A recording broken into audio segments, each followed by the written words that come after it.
I'm Shami. I'm a compulsive overeater, and I weigh and measure 3 meals of the gray sheet, and no, I don't eat no matter what and no matter how. And abstinence is the most important thing in my life. Welcome everybody to GSA sponsorship workshop. We have 6 speakers today and who have received suggested questions. So they are going to do whatever they think is better. And the first one, la primera, es Bárbara L. Whenever you are ready, the floor is yours. Okay. Thank you, Yami. Oh my goodness. My name is Barbara L. And I'm a compulsive overeater, and I weigh and measure 3 meals a day from the GreySheet, the Cambridge GreySheet, and I do that no matter what, without exception. And my abstinence is the most important thing in my life. And I say that every day that I speak, and even when I wake up, because it is the most important thing in my life. And if I wasn't doing this with my food, I would not have a life. So just briefly, thank you to the community for setting this up, because I know how much work it takes, and there is nothing more important than having a sponsor whom you feel safe with around the food. You don't have to agree with their politics or what favorite color is, that you don't have to agree on anything except what you do with the food. And I had chatted with Yami at one point, like, wait, so all of these questions, one of these questions, this is a lot in 9 minutes. And I am so grateful to be amongst many other people from the United States community who are sharing their experience, strength, and hope with you all. Because I hope and I believe that you will come away, it's a take what you want and leave the rest. So, the mechanics for me, I sort of split it up. I was giving it some thought, are, there's a difference for me with sponsorship. Like, mechanics is over here and personality is over here. And I want to believe that all of the people that you will hear from, and I do believe it, we do exactly the same thing around the mechanics. I weigh and measure 3 meals a day. I do exactly what's on that gray sheet. I don't have 2 pieces of X because I spoke to a sponsor and she went through it line by line. There's certain things that I don't do on the gray sheet personally because I can't, certain substances. So there's a lot of even some variations within the mechanics of gray sheet. But I do not eat anything that is not on that gray sheet. So I don't know what happened? Is someone sharing their screen? Yeah, there you go. Okay, no worries. Great recovery. So that's sort of the bottom line about the actual gray sheet for me. I have it with me at all times and I don't veer from it. And it's a segue into, if I have a question, just a little background. I've been weighing and measuring for 19 years, but after a very long relapse of 15 years.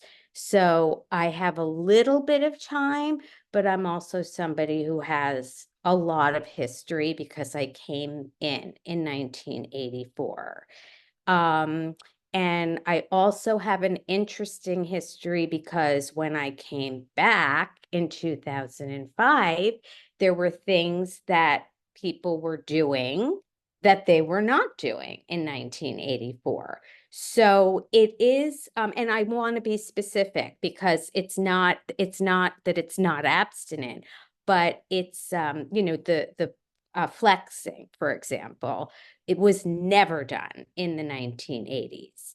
And so now when I came back in 2005, I was really shocked. I'm like, oh, who came up with this? But it was something, even on this call, I do not flex. I am not allowed to flex.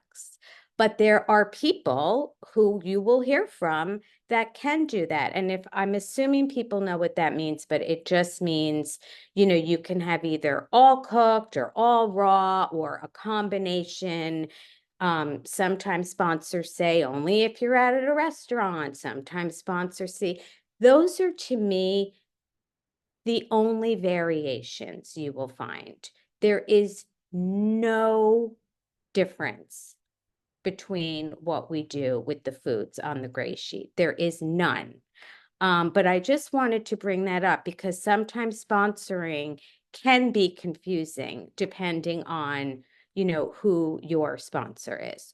So wanted to say that. Hope I haven't confused anyone. Not easy being the first one. So I just went through some of the questions about, do I sponsor someone completely new to a 12-step? I will sponsor anybody who wants to stop eating compulsively. Again, I don't care if they voted for X, Y, or Z. I don't care, whatever. If you want freedom from the food, step on up. I have no rules. I am someone, because I came from the 1980s, that's where I got trained, that it's the food, the food, the food. When you are starting with a newcomer, and I even think someone who knows Gray Sheet, to me, if you're on day one, you're a newcomer. I'm not suggesting that, your whole life has been, anything, a failure. It's just, if you're back, if you've relapsed, if you know the 12 steps, if you don't know the 12 steps, I sponsor. This is about the food. So I guess the question about who would I sponsor is, I would sponsor anybody. Even there's like, do you sponsor someone who is chronically relapsed? And I started out talking about the mechanics of the program. And now I just kind of want to morph into personalities when it talked about chronically relapsing. I don't, as I said, I do not like say no to anybody, and I won't say no to anybody. But after a while, I feel if people are not putting this program first, and their inability to get the gray sheet or get abstinent is harming my abstinence in a way, like my spending a lot of time and energy and suggestions. After a while, I think for both parties, it is probably, for me, I've let go of people who have been chronic relapsers. And it does have to do a little bit with the personalities. After a while, I can see that people are shopping for sponsors. I feel like you may get people like that who, because we've grown as a community, there are these variations I talked about. People want to see, it's almost like, when did this become an interview process? As I said, it's if you want recovery, you'll do what your sponsor does. So that to me is the only time I feel slight frustration. And it's not, and I will always say yes if there's like an opening. But it does get hard around, and the personality issue I said is, I think it takes, somebody might be screen sharing again. Oh, here we're back. Great job. I think it takes someone who has some good boundaries, which I'm not going to get into another program. That's my time. Okay, thank you. That was a quick 9 minutes, but thank you so much. And I do this no matter what. Muchísimas gracias, Bárbara. Thank you very much, Bárbara. Thank you. Yeah, 9 minutes is very, very, very brief. So next time we are going to think in 15 minutes, maybe, so you can come again and answer the other questions. Okay, now the second speaker is Laura L. Laura L., the floor is yours. Hola, Yami y la comunidad. Hola, my name is Laura. I am a compulsive eater, and I am abstinent today on the GreySheet. I weigh and measure 3 meals a day from the GreySheet. I write my food down and I commit it to my sponsor every day. If my sponsor is not available, I will commit it to someone else. And I do that without exception and no matter what. Pase lo que pase. I'm so grateful to be here. Thank you, Barbara, for going first. 9 minutes seems like a long time to me this morning, but I'm so grateful to talk about, it sounds like I might have switched to I'm sorry, cancel. Something's on my computer. I love to talk about sponsorship. We cannot do this without a sponsor. I can't. I don't know anybody that can do this long term without a sponsor.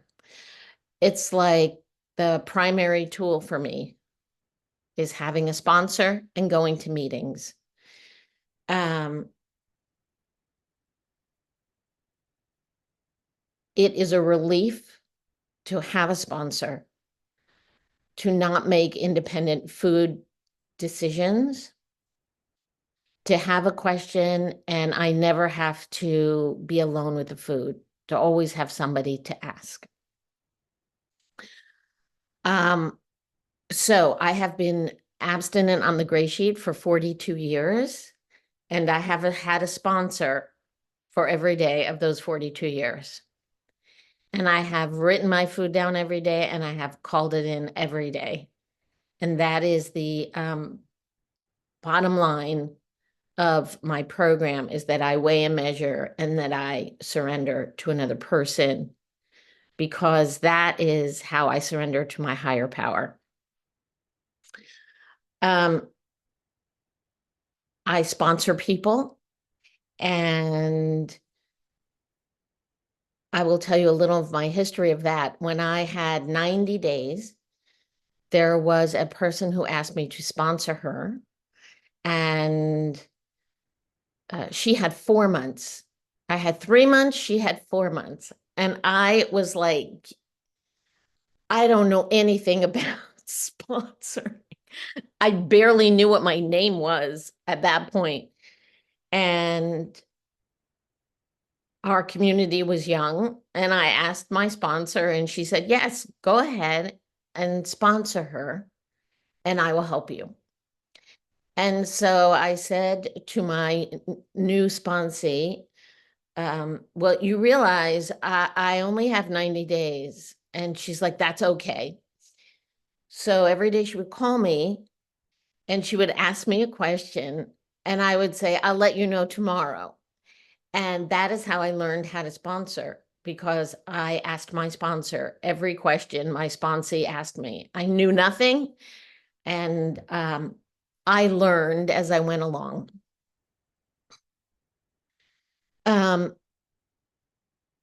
I too have no, somebody wants this, I will sponsor them. What I learned here is in GreySheet is that it's the food first. So I got abstinent in Cambridge, Massachusetts, and they didn't let you talk about anything but your food. They didn't want to hear your troubles. They did not want to hear your life story. They did not want to know how you felt. It was, what are you eating for lunch? What are you eating for dinner? What are you eating for breakfast? That was it. You're abstinent, fine. And that was the focus. It's, I think, very easy to start talking about other things. And for me, the primary thing is, what is somebody doing with their food? Very specifically.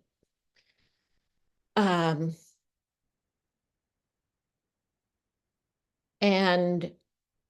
over time, we may start to talk about other things, but that is not the primary relationship in GreySheet when it comes to a sponsor. For me, it's always been about the food.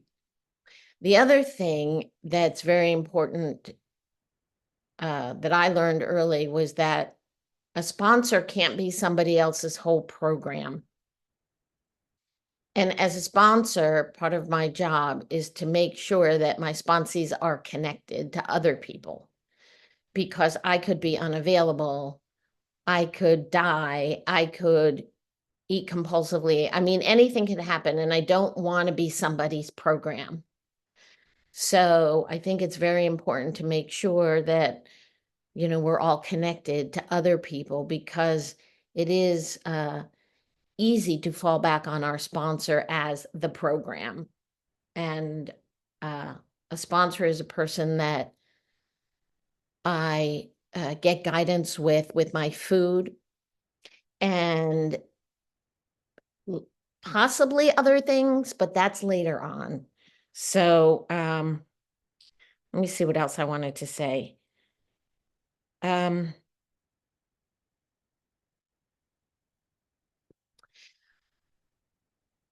I think that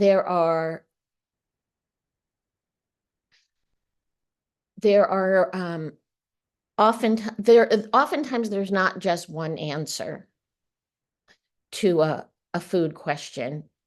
And I might call my sponsor might say yes to something. And like, as Barbara was saying, another sponsor might say no to that. And that can be a little confusing. I don't actually talk to other people about what their sponsors let them do or don't do, because the food is between me and my sponsor. Now, if my sponsor told me something crazy, I would check it out. I once had a sponsor early on who said, you can go to a Chinese restaurant and eat any vegetable that they make there, because it's all water. And many vegetables that they make in that restaurant are not on the GreySheet. And even though I was very new, I knew that wasn't right.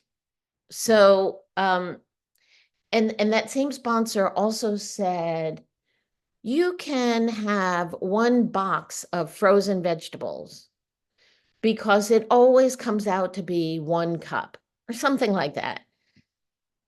And I also knew that that wasn't right. So, you know, we come and we surrender, but you're allowed to use your brain as well, I guess I want to say. Like, if something doesn't sound right, check it out. Check it out. But I don't compare with other people. Does your sponsor let you do this? Does your sponsor, that's only a recipe for disaster. Let's see what else I want to say. Oh, 32 seconds. Okay. I guess also, okay, so the last thing I'll say is, I guess it does go by fast, Yami. Sponsorship is not a marriage. So we don't have to find the perfect sponsor. We find a sponsor, we try it out. If it doesn't work, you can find another sponsor. Feel free to ask people to sponsor, even if they don't raise their hands, because sometimes people will be available to sponsor and they might not identify themselves. But make sure you have a sponsor. That's all I want to say, no matter what. Pase lo que pase. Gracias. Gracias, Laura. Thank you very much, Laura. You know, 9 minutes is it's too brief. So next time it's going to be longer. Now, Anne B from France, the floor is yours. Hi, hello, hola, bonjour. My name is Anne. I'm a compulsive overeater. I eat 3 weight and measure meals a day from the GreySheet. I commit them to my sponsor. I don't eat in between my meals no matter what, and abstinence is the most important thing in my life. My abstinence date is the 7th of June 1992. La Comunidad de España has asked for this workshop, and I am happy and grateful to be a part of it. I was inspired by the questions they sent to me, and thanks so far to Barbara and Laura for their qualification. I'm going to share 3 personal experiences about sponsorship. First experience, sponsorship as a practical tool, the importance of guidelines. Before my first abstinence meal, I met my sponsor in person in Paris. She gave me the GreySheet and a list of practical guidelines that I still have, and she called it, can you see? This is what I sponsor on the GreySheet. It is a list of 20 clear and simple points about sponsorship. She spent 1 hour and a half to explain it to me face-to-face and in French. I'm going to read number 2 and number 11 to give you an idea about the contents. So number 2, call your sponsor on time. Don't go over time into someone else's time. Always start with your menu, then food questions, then steps, big book. You have a GreySheet food sponsor, not a therapist, a nutritionist, or a doctor. Don't expect more of a relationship that it is intended to be. You will be angry and disappointed. The sponsor is a GreySheet guy up to his or her own level of experience, not an ear, a neat friend, or a parent figure. This is number 2. And number 11, read the GreySheet every day for the first month. Keep one on you. Take it with you shopping. When you have a question, look for the answer first on the GreySheet. Try to see the spirit of the GreySheet, honest eating, sane eating. Ask yourself, would I eat this in front of my sponsor and my sponsors? We don't interpret, translate, or modify the GreySheet. We follow it as written, amounts and types of food. So this is what was given and explained to me before. Now we have the clarification, but at that time, this is what I did. The second experience is sponsoring as a spiritual tool. Because I was French and not fluent in English, and without all the nowadays technology, I spent years without regular sponsors, and I have always been at peace in this context. One huge turning point was when I spread the message in France to an Icelandic woman, Betty, who brought it to Iceland. I had a few years of abstinence at that time. I became her sponsor and the sponsor of all the Icelandic members, the new members, until they reach their first 90 days. Those people, like me, were not fluent in English, and I couldn't understand any words of their language. The cost of a phone call was very expensive to them, so the conversations were very short but regular. From what I remember, I did it without thinking of the language barrier, without thinking of doing it good or bad, without thinking in terms of having a big responsibility, without any fears of mistakes or being in danger. I did it because it was important and vital for me to spread the message. I did it because those GreySheeters were willing to listen to the message and ready to go to any lengths to achieve GreySheet abstinence. Thinking about those memories of being a sponsor gives me a very good feeling of love, support, recovery, and a real sense of belonging. Iceland is, by the way, a wonderful country, as I had the opportunity to go there and meet this community and did some fabulous sightseeing. I recommend the experience of the Blue Lagoon, fabulous. Third experience, sponsoring is a dynamic tool. I am aware that I will never have all the answers, and I am at peace with this concept. I regularly face different situations or events where I don't have all the clues to stay abstinent. I know I can rely on the consistent support of my sponsor.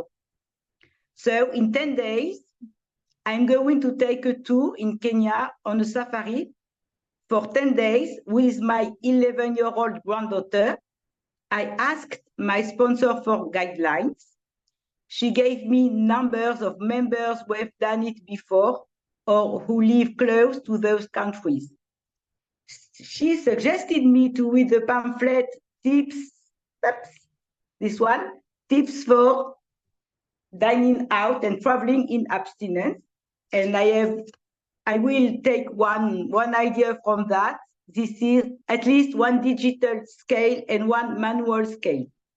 So when I am back, I will be on this list of people who can share how to stay abstinent doing a safari in Kenya with an 11 granddaughter.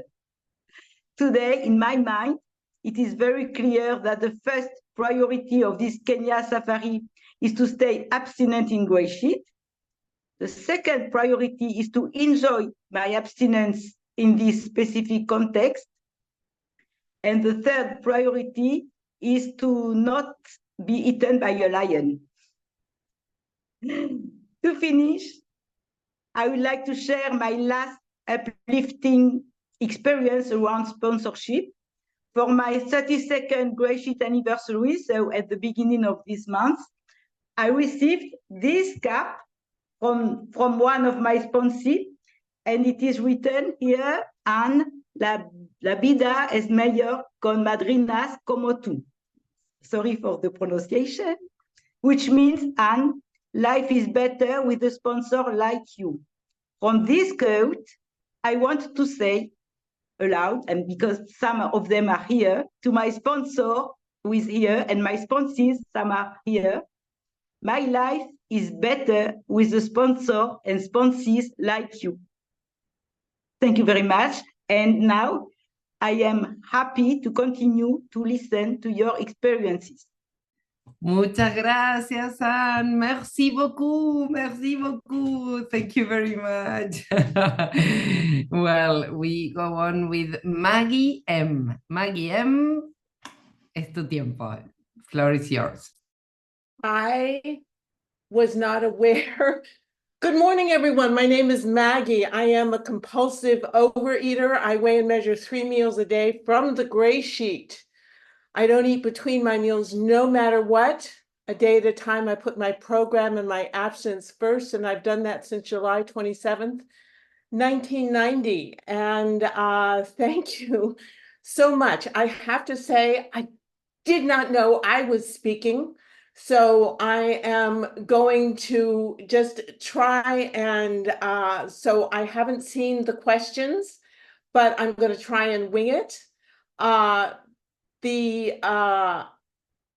First off, who do I sponsor? I will sponsor anyone who comes to me who needs the program.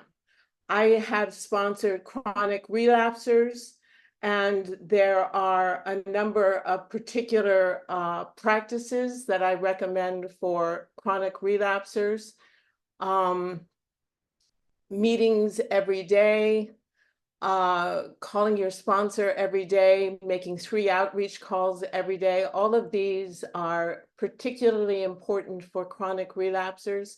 I agree with the panel that I am not your program. I am not your mother, father, therapist, guru, priest. I am none of those things. I am about the food.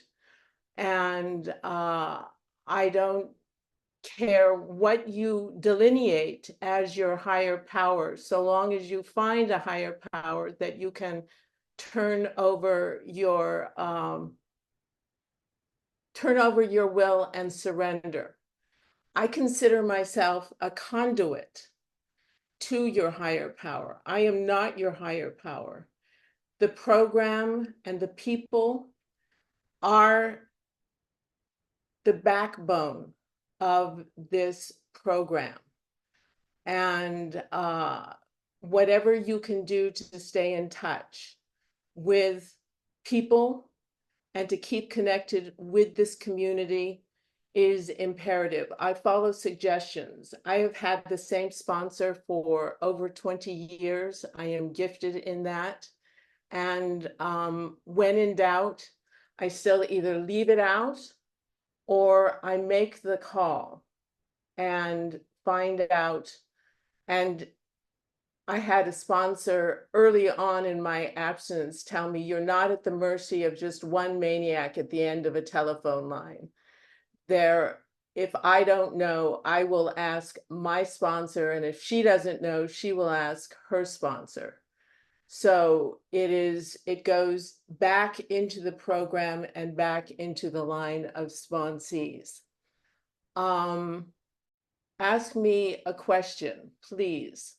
For example, first of all, it was, do you sponsor someone completely new to a 12-step fellowship? How? What do you start with? Do you sponsor someone who is new to GreySheet and comes from another 12-step food fellowship? How? What do you start with? Do you sponsor someone who has chronically relapsed? How? Yeah. Do I sponsor someone who is completely new to GreySheet? Absolutely. Do I sponsor somebody who comes from another food fellowship? Absolutely. How do I start? The first thing that I do, and I'm an outpost, so I have to do all of this by phone and FaceTime.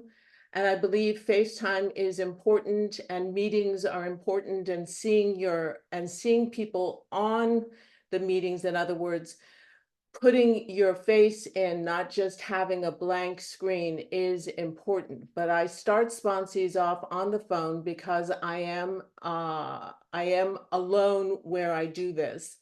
And I send them a GreySheet and I send them the clarifications, and we go through the GreySheet line by line, food item by food item. And I tell them to take a pen or a pencil and cross off the things like 2 pieces, 2 slices, cross those off. It's always 4 ounces. As somebody said before, we are on the same page when it comes to the mechanics. So I go through the entire GreySheet. I go through the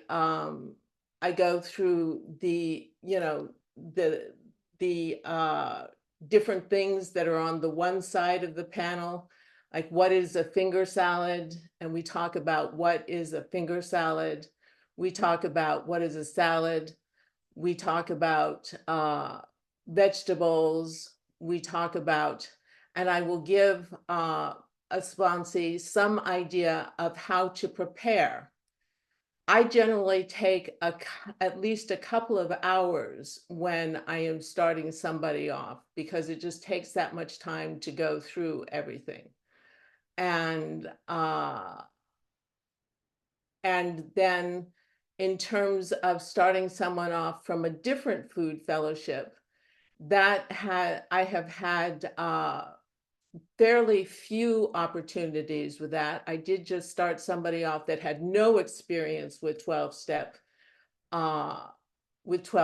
at all. And for those people who have 0 experience in 12 steps, I just start as simply as possible with the food plan. Just get the mechanics, because the mechanics are difficult. This is a difficult program to get the mechanics of. The 4 ounces, the 8 ounces, the 12-ounce salads. the mechanics of this is breakfast, 4 ounces, but 4 hours in between. This is lunch, 4 hours in between. There are a myriad little rules and regulations, which AA calls it the plug in the jug. However, we have to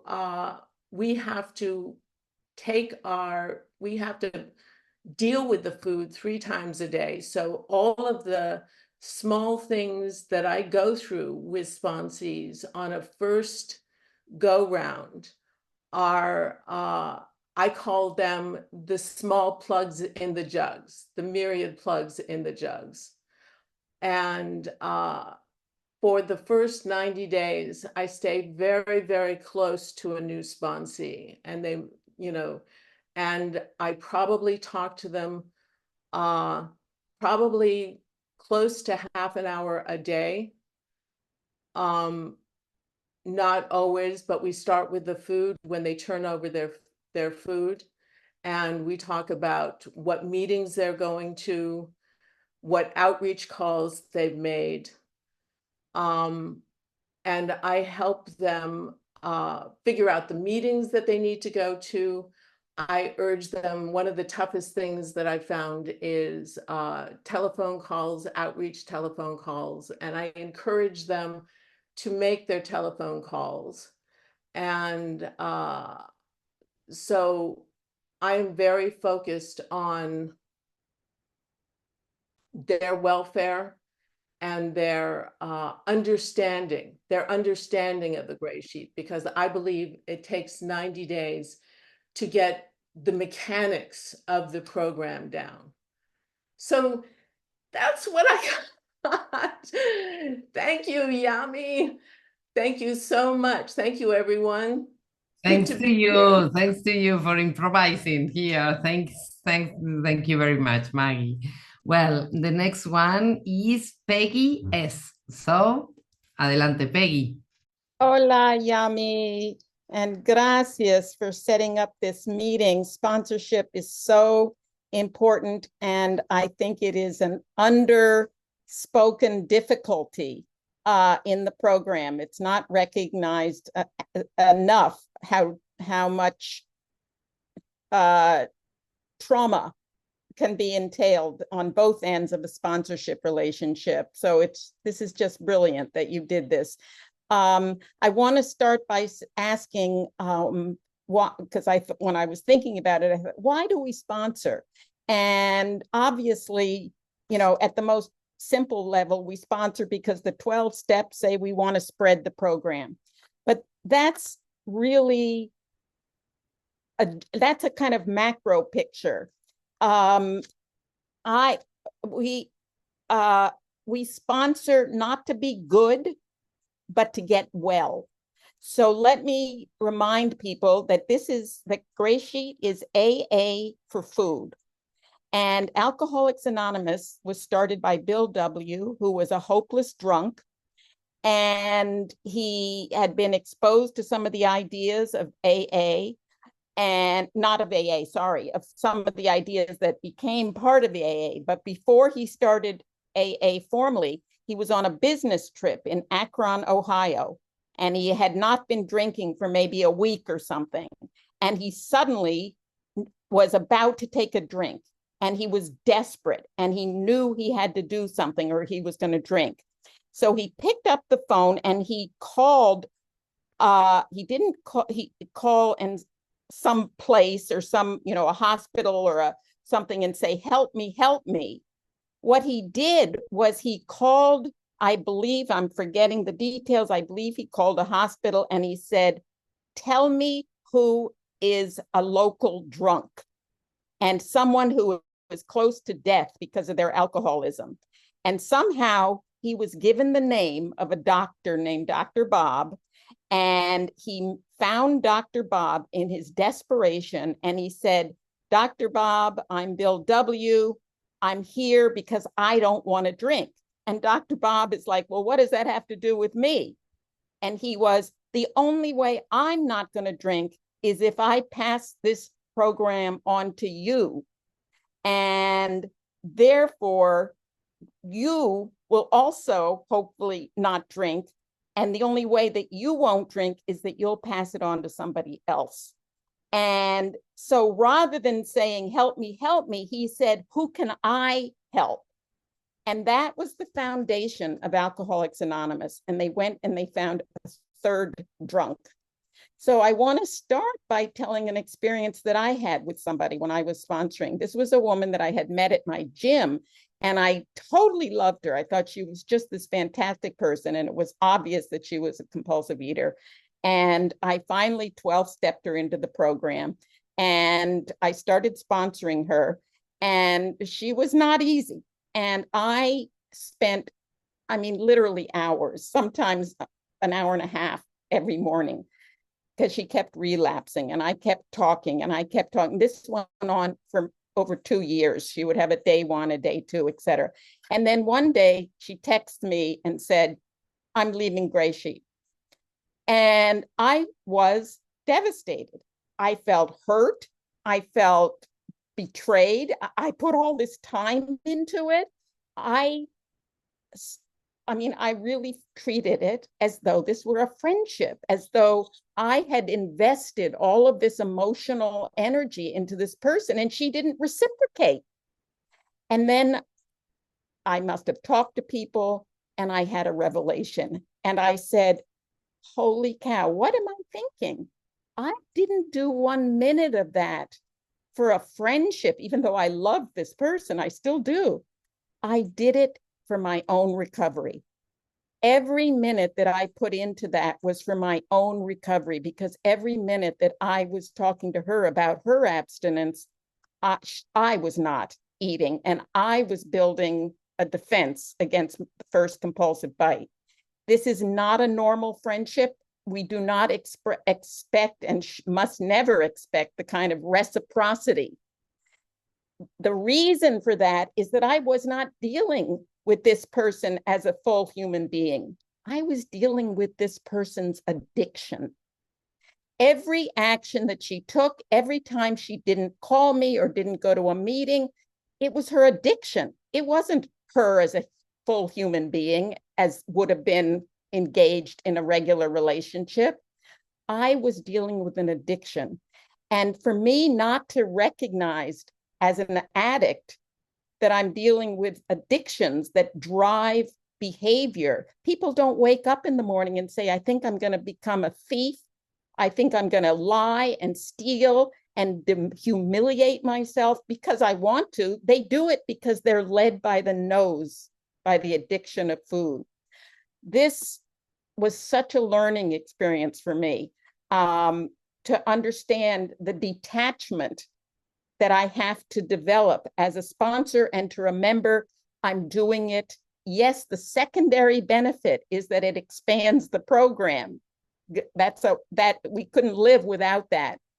But the relationship, the one-on-one, has to be 2 addicts, each one doing it to build a defense against the first compulsive bite.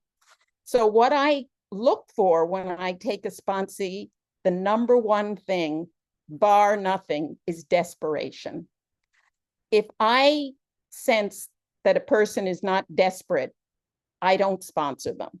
And the way that I know that, I don't intuit it. I'm not a therapist. That's not how I know it. The way I know it is that they are willing to do whatever it takes that surrounds not taking that first compulsive bite. So what I mean by that is, I don't judge anybody who relapses and picks up the food. I'm an addict. I relapsed badly 37 years ago, and I relapsed for 3 years. And now I've been abstinent for 34 and a half. What I do judge, in the sense of judging that they're not desperate, is the failure to do the actions that make it possible to become abstinent. So what I mean by that is, if they cannot put a meeting above family obligations, that's the number one excuse that I get all the time from people. I can't go to the Saturday morning meeting because of my kids. I can't. And somehow in this culture, we're all supposed to say, oh, of course, your kids, you know.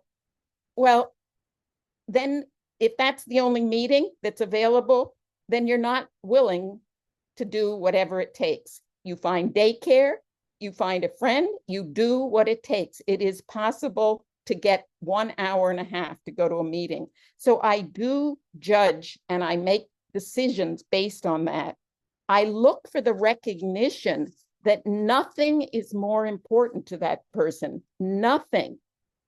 Not their job, not their family, not their summer vacation plans. Nothing is more important than not picking up the first compulsive bite, and therefore they are willing to do whatever it takes. In my mind, sponsorship embodies the first 3 steps. The first step is desperation. I am powerless over food, and my life becomes catastrophic with the first bite. Therefore, I'm a hopeless case. The second step is there has to be something greater than myself to restore me to sanity. Personally, I don't believe in God. Most people do. I don't. What I do believe in is that I am not God and that only a power greater than myself. And that first power greater than myself is a sponsor.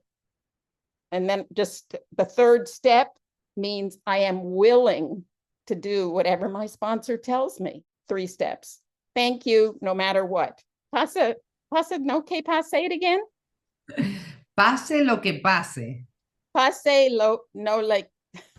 Lo que pase. Lo que pase. Ahí está. Por favor, put it in the chat. Por favor, will you put it in the chat? Okay. Thank you very much, Peggy. Thank you very much. And Samin, it has just come, and whenever you're ready, the floor is yours. Hi, everybody. My name is Samin. I am a compulsive overeater. I weigh and measure 3 meals a day. I pour it into my sponsor, and I don't eat in between meals, no matter what, no matter who, no matter when, where, why, or how. I guard my abstinence at all costs. And because that's the most important thing to me. It's the most important thing. If I can remember correctly, there were some questions about sponsorship and about this program. This program is the most important thing that I can do in a day, right? Working this program, working it the way it's designed. I sponsor how I was sponsored when I first came in here 21 years ago, which is something. And my life has changed in the last 21 years. I walked in 400 pounds, 404 pounds. I'm going to give a little wide angle, show myself a little bit. I am now 170 something pounds. And yeah, that's a lot of weight. That's a lot of weight. And it was a lot of pain. And the way my sponsor sponsored me initially, he just let me know that anything was possible and there was no such thing as emergencies. That's one of the first things I remember my sponsor saying. There's no such thing as an emergency. It's just a difficult conversation you need to have and more money you may need to spend. And over these 21 years, I have not, my wife has passed away. My mother passed away. I am a widowed dad. I have a 2-year-old that's now 14. I don't have a 2-year-old. I have a 14-year-old, but she was 2 when my wife passed away. And when she died, I called my sponsor when she was dying. And my sponsor had some GreySheeters come to the hospital. And that was it, right? And I had to eat lunch later. So it's something terrible that I wouldn't wish on anybody to experience. But the reality was it happened between breakfast and lunch. Right now, I've had people say, oh my God, that's so robotic. It happened between breakfast. I ate breakfast with her. I ate lunch without her. Was that an emergency? No, I made a call. I ate my lunch. It was a terrible lunch. It was the most simple, basic lunch that you could have in this program. And then I ate dinner. And then the next morning I ate breakfast. And then I ate lunch. And then I ate dinner. And I took care of my daughter. And I cleaned up my house. And I cried. And I was sad. And I did the things every day. So, and that's how I sponsor. You know, that's how I sponsor today. When people are like, "Oh, I'm having an emergency," it's not. Calm down. You're not on fire. Have that difficult conversation with your husband or your wife. It's usually husbands, though. Have that difficult conversation about eating the dinner at the banquet. Take care of yourself. Go in the bathroom and eat it, or do whatever you need to do. Take care of you. Because it's not about the food. It's really about the interpersonal, my connection to a person. And that's not what I came here for. I didn't come here to get connected to people. I didn't come here to, go back to school and go to grad school and get my education. I didn't go back to own a home. This is my little condo. I didn't come here for that. I came here because I wanted to lose weight. And in losing weight, I realized that I had some other things that I had to take care of. And that's what this program made available for me. So, and that's how my sponsor always kind, but just shoving. Like, I don't want to hear it. I don't want to hear your excuses. Don't call me. Call somebody else. Get some numbers. Don't call me. Call me to commit your food, but don't call me unless there's something real. And what I realize is it's been seldom that I've had to call my sponsor to tell him anything because I got it. Of course, I've drank a regular Pepsi instead of a diet Pepsi by mistake when I ordered at a table. And I made that call. I'm like, oh my God, I drank a regular Pepsi. They were like, well, that was a mistake. Just don't make that a common mistake. So I get the program. I don't make any independent decisions on my own. I'm not left to myself. So I don't get to make that decision, but I don't get to put myself back to a day one. I don't get to do that. And I don't behave in a way that I've ever had to actually have that conversation. Outside of once I ate lunch for breakfast by mistake. I ate breakfast at 2:30. And I was so scared to call my sponsor. I had run out the house to go to school and I came back home and it was 2:30 and I'm figuring it's lunchtime. So I ate my lunch and I'm looking around the kitchen and I go, oh, wait, that should have been breakfast. I saw my breakfast on the counter and I called my sponsor and I said, so I don't know what to do. He says, well, when you're ready to eat, you eat lunch. I said, but I already ate lunch. And he said, this is why we do this together. You ate lunch by mistake. You eat lunch again. He said, what do you want to eat, breakfast? And I said, no, I want, he said, do you want me to put you back? I was like, I don't know what I want. And that's why we don't do this alone. My sponsor said, you ate lunch by mistake. You eat lunch again, and then you eat dinner.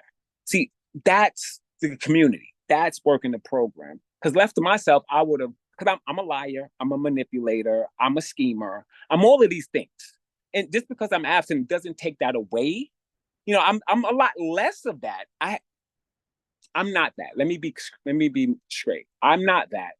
I've been that. I walked in as that. Today I get the choices to not be that scheming, manipulative person, but it's still in there. So to me, I was saying, well, I should eat breakfast to make up for it and just make it like it was all good. Having a sponsor was like, no, that's not how this works. You don't penalize yourself. You made a mistake. And now we correct the mistake. But I need a sponsor to tell me that, because left to my own self, I would have ate lunch. I would have ate breakfast for lunch, and then I don't know where that would have left me. And those are things that I don't have to worry about for myself, because I know I'm supported by the community. I'm promoting my community, but I'm trying to remember some of the questions that were on your thing, Jamie. And I know it was a lot of sponsoring. I didn't expect to be on my phone, so I apologize. But my car is not getting any kind of. My plan was to sit in my car, do this meeting, and read off of the phone. The car's like, son, I got no connection, so I'm on my phone. Sponsorship is, I have 7 sponsees. I make myself available. I have them sometimes call me, oh, I'm at this party, I want to eat this thing. And I say, well, I wouldn't, but if you want to, it might be. And they go, really? I'm like, no, you wouldn't call me if you wanted to eat that thing. You're calling me because you want some support. So let me support you. So what do we need to do? Do you need to leave? Do you need to have a difficult conversation? Do you need to, spend more money? And the spending more money is I've had to buy lunches in New York City over $200 because I had to buy more lunch. I am for today, and I'll say this confidently, I have no interest in losing what I have from this program. I have no interest in it. So there's no amount of money that I will not spend. I have purchased scales. I have purchased scales from the actual butcher. And I bought the scale, like $70 just to use it because I just left without my back. I didn't have my backup. I wasn't prepared. And money talks. Sometimes you gotta make those adjustments with money. So I don't fault it. I never complain about it. I spend it. So I need to leave abstinent and I need to come back home abstinent. And that's my mission every day. I see I have 3 seconds left and I'm going to not go over that. Hope I said something that works in the world of what you put together, Jami. I really thank you for adjusting some things for me. And I appreciate you. Thank you for letting me do some service. Thank you very much, Amin. It was wonderful. Thank you, all of you, for being here. We have only 2 minutes left, so let's pray the Serenity Prayer. If you want, you can open your mic in English or in Spanish or in French, if you want. Dios Dios, merece la serenidad para aceptar para todas las aceptar cosas que no puedo no puedo cambiar. valor para Para cambiar las aquellas que sí y puedo, sabiduría y para sabiduría para reconocer la conocer la diferencia. diferencia. Hágase tu voluntad, Tu no la nuestra. voluntad, no la mía. No la It mía. works if Que you así work sea. it.